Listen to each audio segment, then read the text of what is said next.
Rabbit Hole Roundup, episode 37. Why did country take over rap? It's a fusion of jazz and funk. It's called junk. So guys, welcome back to today's edition of the Rabbit Hole Roundup. In today's episode, we're going to be talking about when and why did country music take over rap as the main genre and as the main culture pusher, I guess you'd say. I have some interesting theories onto this, and as to why it's not actually organic. I'm also going to be tying this into the whole concept of how the WNBA rise also doesn't seem totally organic, and how suddenly that's being pushed everywhere in the media, in the sports media. Then I'm going to be discussing a very powerful, super positive rabbit hole where I'm going to be talking about this idea of the Batman effect theory. You guys aren't going to want to miss that one. Also, depending on how much time we have, I'm going to be talking about the truth about Bill Nye and who he really is. Fake. As well as a clip about babies talking may actually be words coming out backwards. You guys aren't going to want to miss this one. We have a super powerful episode ahead. So without further ado, let's dive into this rabbit hole now. This is your last chance. After this, there is no turning back. And I show you how deep the rabbit hole goes. What's happening, guys? Welcome back to the channel. I'm Jared Weiss. If you guys didn't know that, must mean not subscribe to the channel so you know what to do. Hit that subscribe button, be sure to leave a like, drop a comment, follow me on every platform. Let me know your thoughts on this video. If you haven't done so already, make sure to check out my book, Fight Through It, on my website, which is jaredryanweiss.com. That's JAREDRYANWEISS.com. You guys can purchase the book there. I hope that a lot of you guys have already ordered it.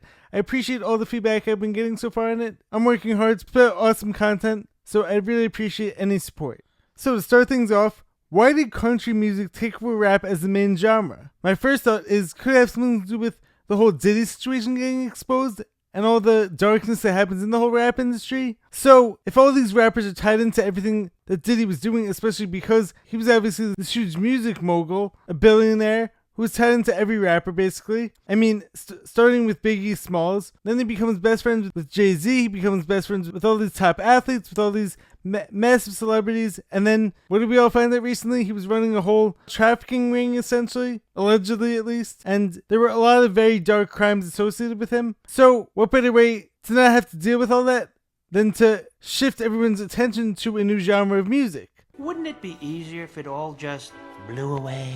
And furthermore, another interesting concept to tie into this is, what else have we been learning about the rap industry in recent months? Whether it be Ice Cube telling us how the CIA actually used gangster rap as a psyop to promote more division, to promote more violence, drugs, all this poor culture that ends up leading to many people going to jail, fathers being taken out of their homes, and the whole culture being denigrated and being convinced into thinking, like, to be cool you have to do all these low vibrational things. You ain't cool unless you pee your pants. And it's like, on top of that, how many of these guys are actually real gangsters? How many of them are actually doing what they're actually rapping about? This guy's a gangster. His real name's Clarence. I mean, when it came to NWA, as Sam Tripoli always says, Ice Cube was essentially the Larry the Cable Guy of the rap industry. Then on top of that, you have Dr. Dre, who also didn't have this horrible upbringing. I mean, the only real gangster rapper from that group was actually Eazy-E, and he got taken out. It's like, as Kendrick Lamar once said in the song Control, I don't smoke crack, mother effer, I sell it. And he's one of the guys who's actually from Compton, but he's saying that. So a lot of these guys were paid tons of money to promote all these low vibrational things, push that culture onto the youth, and then you have a bunch of people who are all controlled and not living their best lives. And to be honest, a lot of these newer rappers especially, you probably didn't even have to plant anyone there. A lot of them just started doing it on their own once they realized what was actually getting pushed in the rap industry. And it's unfortunate, especially because a lot of these guys probably are super talented, but it's like when all the original rappers like Public Enemy, Eazy-E, Mobb Deep, Eminem, when he first started out, all these legit, really talented rappers all got pushed to the bottom unless they started selling out and selling their souls. That's not gangster. That's not gangster. To promote all these horrible things. And taking this step further, who was it who actually ushered in this whole new era of shifting from rap to country? Was it Lil Nas X? The same guy who started doing all these devil references in his videos and who put a drop of blood in his sneakers he was selling? Funny, but not funny, haha. Funny, weird. Think about this, in 2018 or 2019, I'm not sure what year it was, but what was the first song that signaled the shift from rap to country? Old Town Road. And me personally, I think it was right around that time that rap started to downgrade. And every rapper became a little this or baby that. And all of them were just saying the same stuff, the same mumble rap, had no message other than low vibrations and money, drugs, sex, essentially. But like nothing actually backing that. At least when it came to the original rappers, a lot of them actually had like powerful stories to tell, and a lot of them actually had rags to riches stories. And original rap also used to be fun. It used to be hip hop, which is like upbeat, but then it turned into low vibrational, satanic worship, and every other lyric is about drugs or violence. So then fast forward a few years from Old Town Road, and now you have Beyonce making a country album. Could that be her way of getting away from the whole rap industry and how her husband, Jay-Z, is best friends with Diddy? You also have this guy, Shabuzi, who's merging the two together. You have Morgan Wallen making songs with Post Malone and Lil Durk. And to be honest, this is actually the first year probably ever where I'm actually starting to like country music. I mean, I think Morgan Wallen's actually pretty good. I think Luke Combs is pretty good. But like years ago, I used to hate country music. And I was big into rap. But like the past few years, every new rap song has been horrible, and every country song has started to get better, and it started to grow on me. But like my only issue with that is I'm not sure like how much this is organic or how much this is a diversion from all the Diddy stuff. Could the whole music industry have known that like all this stuff was going to come out? So then they essentially played the long game and ushered in this whole shift by purposely making rap music horrible and unlistenable, basically. You don't know you're beautiful. No! What? Please! Get rid of him.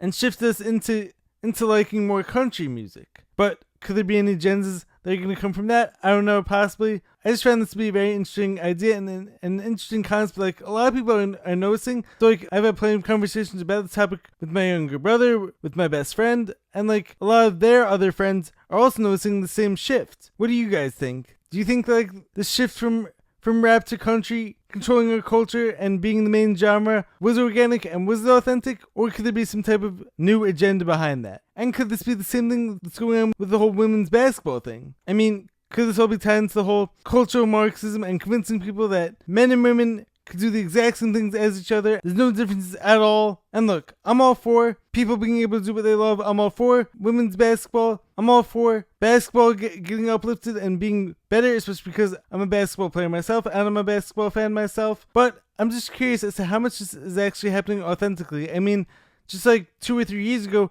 was anyone talking about women's basketball? I mean, who talk about women's sports more than First Take? Stephen A., respectfully, with your platform, you could have been doing this 3 years ago if you wanted to. Women's basketball has been unprofitable ever since it started, and it's actually been losing money. The only reason why women's sports actually get held up is because of men's sports essentially paying for them. And to be honest, I'm not like I'm against any women's sports. I think Caitlin Clark is great. I think a lot of these athletes are actually great at what they do. But are they as entertaining as men's sports? I'll say, Coach Rivers, Coach Rivers, the only way Lauren could make money off me was to dress me up like this and trick you into signing me. Me personally, I would say no.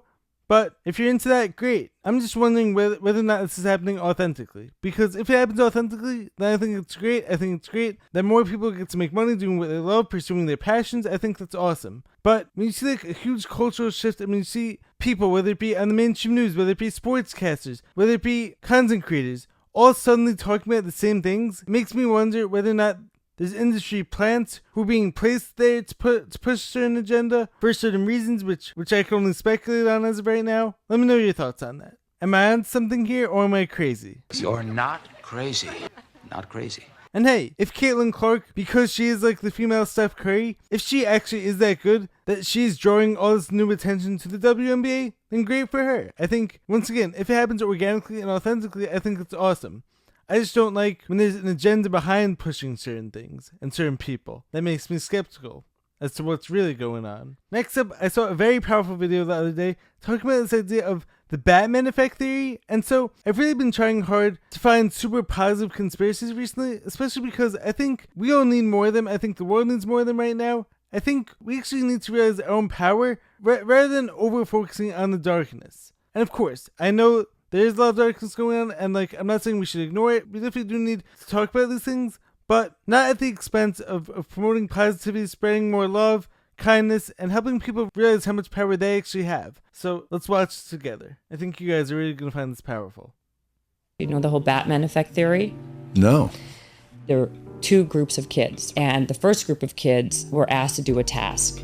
The second group of kids were asked to do the same task, but they got to wear a cape when they did the task. The kids that wore a cape while doing the task did the task for 30% longer because they felt empowered by this cape. That's interesting, and I could totally see why. If I wear a cape and think I'm a superhero, I'm gonna lift longer, stronger, heavier, because I'm powerful. And just my mind, because of the cape, I'm a superhero. My identity changes, and so does my actions, and so does my choices, and so does my mood, my vibration, if you will. It's ultimately the power of the mind. So I can't stress this enough how powerful it is to believe in yourselves, and also, like, honestly, the most important thing you could do for someone who you're trying to influence or who you're trying to inspire, whether it be a kid, whether it be a friend, whether it be a family member, is to believe in them. It's not about giving them something, it's not about giving them money, it's not about giving them this materialistic thing or that materialistic item. It's about believing in them. I know it isn't easy, Rodney, but a dream that you don't fight for can haunt you for the rest of your life. Yeah, Dad. It's up to you, son.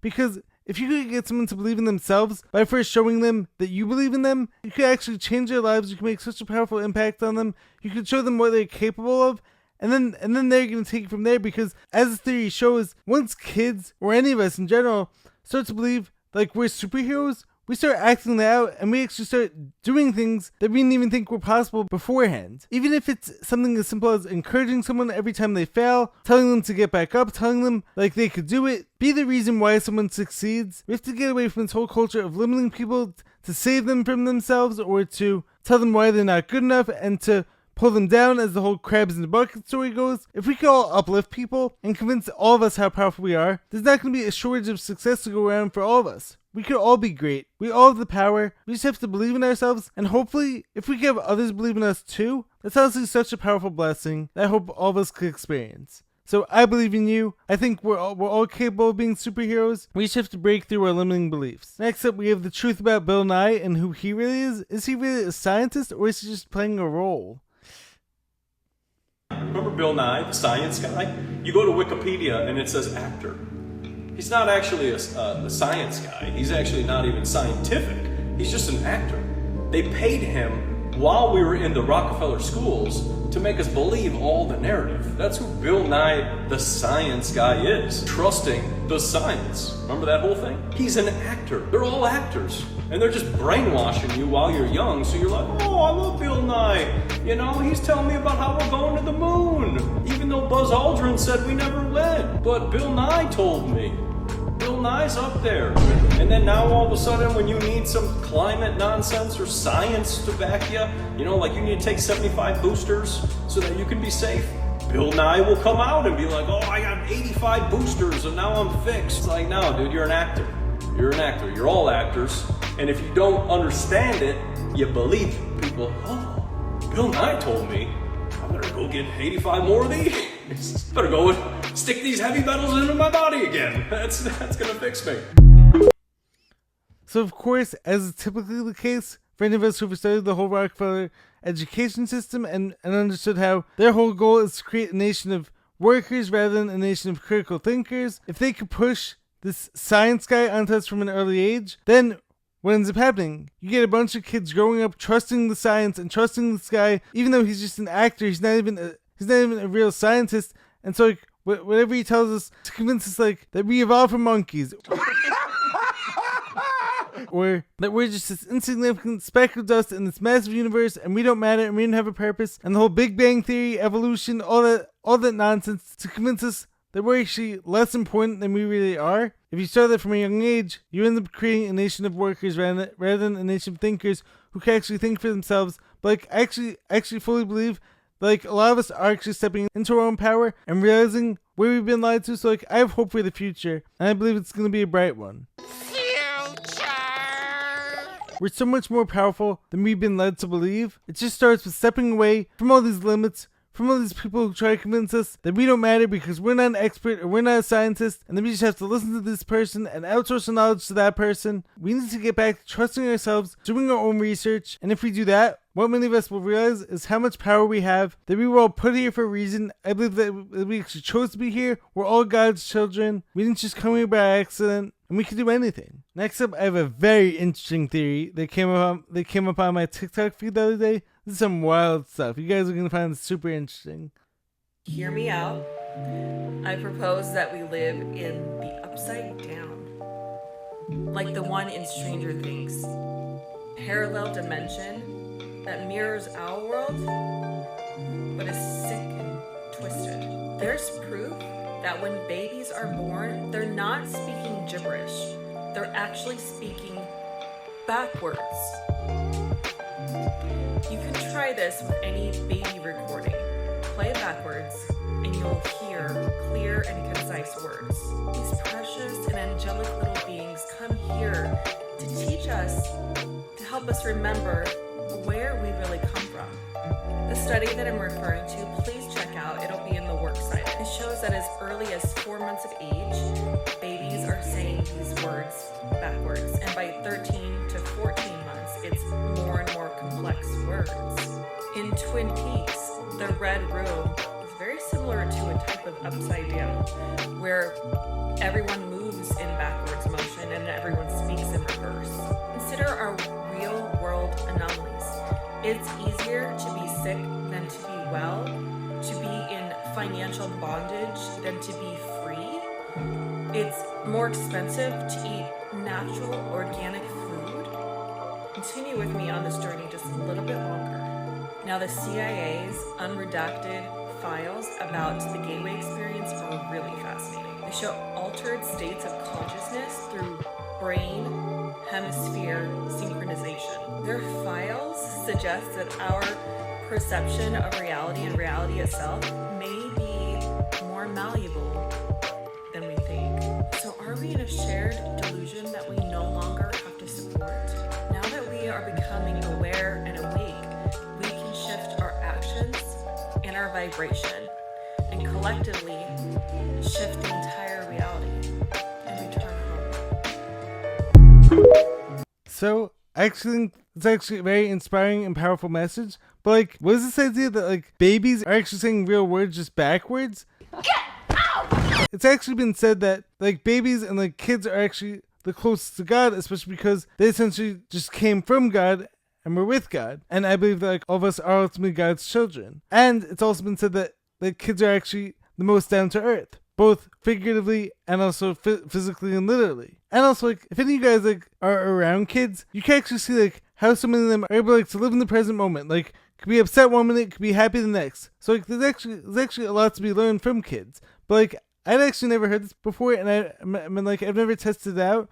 But, like, if that's true, how wild would that be? If everything has been, like, inverted in our current reality, like, babies are actually saying real words, and, like, all of us may actually be speaking backwards, that'd be some wild stuff. But, like, she does make a good point with how everything, like, we've been taught, like has actually been, like, upside down, as many of us are starting to realize. So, like, poison is now seen as health. Indoctrination is told us to be education. They don't want us believing our own eyes. But I think that what she said at the end, when it comes to, because so many of us are becoming aware of all these things, and we are taking the power back into our own hands, we can actually all consciously shift the nature of our realm. And, like, I fully believe, like, we can actually create heaven on earth. But, like, starting with our own lives, starting with our own personal lives. Personal excellence is the ultimate rebellion, as Andy Frisella always says, and as I often like to say. If we all could become the best versions of ourselves, which takes work, it takes effort, it's not easy, and if we all promote and spread love, kindness, treat others right, treat ourselves right, we could literally transform our realm and make it an amazing place to be in. Anyways, I hope that you guys found this episode helpful. I hope that you guys found it inspiring. I hope that you guys are thinking for yourselves. I hope that you guys are questioning everything too. Let me know what your favorite rabbit hole I dove down today was. Let me know your thoughts on this episode. Make sure to buy the book if you haven't done so already. JaredBryanWeiss.com. You can check out Fight Through It on there. I will catch you guys in the next video. Much love. Stay critical thinking, my friends. Peace. Make sure to subscribe to the channel. Be sure to drop a like, leave a comment, let me know your thoughts. Catch you guys in the next one. Peace.